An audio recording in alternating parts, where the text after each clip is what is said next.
You may have heard that there is no easy way to sink an aircraft carrier. In our case, there is almost no way to sink a modern U.S. Navy carrier.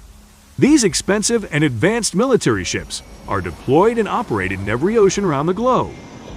That means that it's really crucial for the U.S. Navy to protect them from potential threats. That's why they are built and deployed in a way that it's almost impossible to sink such a vessel. Without further ado, let's see how this is achieved.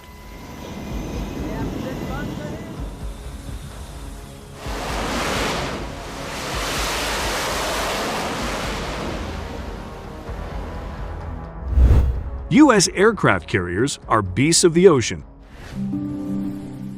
Considering that U.S. Navy is the biggest in the world, it's clear that it operates the most advanced and capable aircraft carriers. The American Navy has in total 11 active aircraft carriers, although a lot of people believe there are more than 11. That's because they wrongly consider amphibious assault ships as aircraft carriers.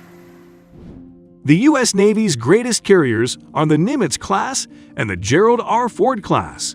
The Nimitz class carriers have sailed since 1975 and are currently the second biggest carriers worldwide. It only falls short of the Gerald R. Ford class that holds the record for the biggest aircraft carrier in 2021. It's capable of carrying over 75 aircraft and is powered by one Bechtel, a 1B reactor. The Gerald R. Ford class carrier is the worthy subsector of the Nimitz class. Its single reactor is more convenient and powerful, and the vessel is equipped with advanced systems and an array of modern features. Although these two carriers are considered the best in the world, the United Kingdom and Japan also operate excellent carriers like the Queen Elizabeth class and the Shinano, respectively. Why the U.S. Navy protects them so much? The role of an aircraft carrier is pretty important. It's really a floating base that helps the Navy operate an aerial attack everywhere in the world.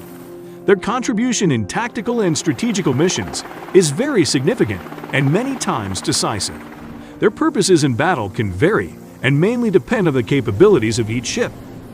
Considering how dangerous this type of vessel could be on the battlefield, they would be big targets on the water. Such ships are unsurprisingly very expensive to develop and build.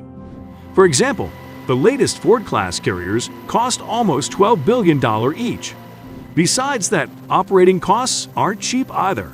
It's estimated that the most advanced carriers of the U.S. Navy cost over $1 billion annually to operate.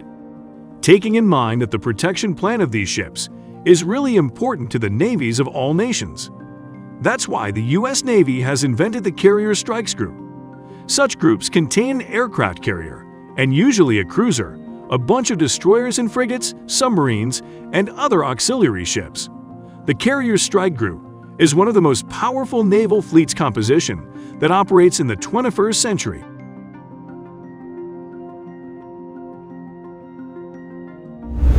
Why they can't be sunk?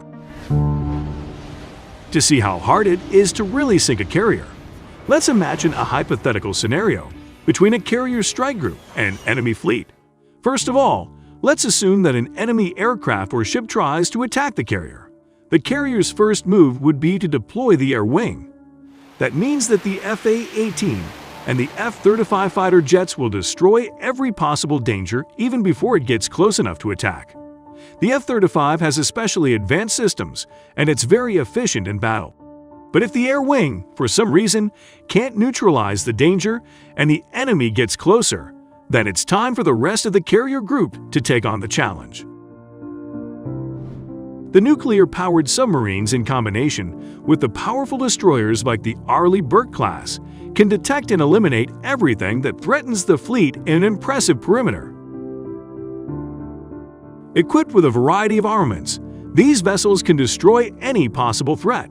Plus, the auxiliary ships are always there to support and supply the front line of the fleet, even in the case that the enemy threat approach close enough to attack the carrier.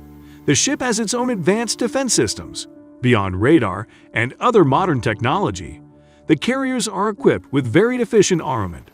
They had automated guns, missiles, and systems that are capable of protecting the ship on their own.